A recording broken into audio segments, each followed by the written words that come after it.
জানতাম এমন কিছু ঘটবে, আর ঘটাটাই খুবই স্বাভাবিক। ইরানের পর টার্গেট হচ্ছে ইসরায়েলের পাকিস্তান। নেতানিয়াহুর মুখের একটা ধারাভাষ্য বা সাক্ষাৎকার খুবই ভাইরাল। তবে ভিডিওটা আজকের না, ভিডিও সত্য, তবে আজকের না, এটা সম্ভবত কয়েক মাস আগের। কিন্তু সেই ভিডিওটা এখন কেন ভাইরাল হচ্ছে আসুন দেখি। কারণ ইতিমধ্যে পাকিস্তানের যিনি প্রতিরক্ষা মন্ত্রী খাজা আসিফ, তিনি যে বক্তব্য দিয়েছেন, তার এই বক্তব্যের পরে ধরে নেওয়া হচ্ছে যে ইসরায়েল অবশ্যই পাকিস্তানকে পরবর্তী টার্গেট করবে। কারণ পাকিস্তান বলছিল যে যদি আমরা একত্রিত না হই তাহলে প্রত্যেকটা রাষ্ট্রকে একই পরিণতি ভোগ করতে হবে। কি হুঁশিয়ারি দিয়েছিল আপনার ইসরায়েলের প্রধানমন্ত্রী নেতানিয়াহু।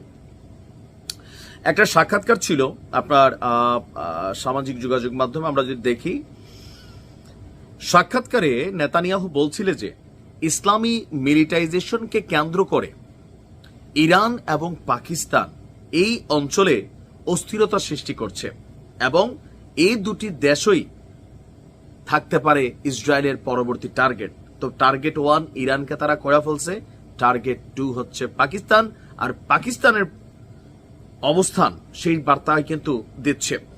নেহু বলছিল যে বর্তমান বাস্তবতায় পাকিস্তানকে অত্যন্ত সাবধানে এবং দূরদর্শিতার সঙ্গে সিদ্ধান্ত নিতে হবে যে তারা কি পথ বেছে নেবে। কারণ পাকিস্তানেও বিভিন্ন গোষ্ঠী আছে উন্নত বিশ্বে যাদেরকে সন্ত্রাসী গোষ্ঠী হিসেবে চিহ্নিত করা হয়, আর ভারত তো প্রতিনিয়ত এগুলো নিয়ে কথা বলেই।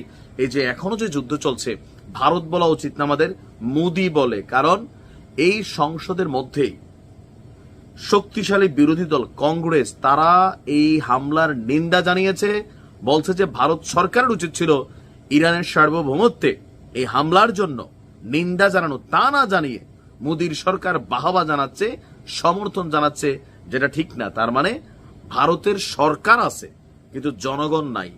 আর যারা মোদির মতন গান্ডু আছে, এরকম যারা আছে সামহাও হয়তোবা তারা এটাতে যাইতে পারে। তো সেই জন্য পাকিস্তানকে বলছিল যে তাদের চিন্তা করা উচিত তারা কোন পথ বেছে নেবে। তার ভাষায় এখনই পাকিস্তানের উচিত একটা সুস্পষ্ট কৌশলগত সিদ্ধান্ত নেওয়া। তারা কি ইরানের সাথে বিশ্বাস ও বন্ধুত্ব বজায় রাখবে নাকি আত্মরক্ষায় আলাদা পথ নেবে। সামাজিক যোগাযোগ মাধ্যমে প্রকাশিত সেই সাক্ষাৎকারের ভিডিওটি ইতিমধ্যে ভাইরাল। অনেকে বলছেন মধ্যপ্রাচ্যে যে অস্থিরতা শুরু হয়েছে তা বিস্তার পেতে পারে এবং এর রেজাল্ট সুদূর প্রসারী পরিণতি ভোগ করতে হতে পারে পাকিস্তানকে। আর পাকিস্তানের গতকালকে বললাম না যে অবস্থান বা প্রতিরক্ষা মন্ত্রীর যে অবস্থান, এটা থেকে অবশ্যই নেতানিয়াহু এগুলা কনসার্ন করছে। বাট রাইট নাও জীবনেও পাকিস্তানটা ঘাটাবে না, এটা মনে রাখেন।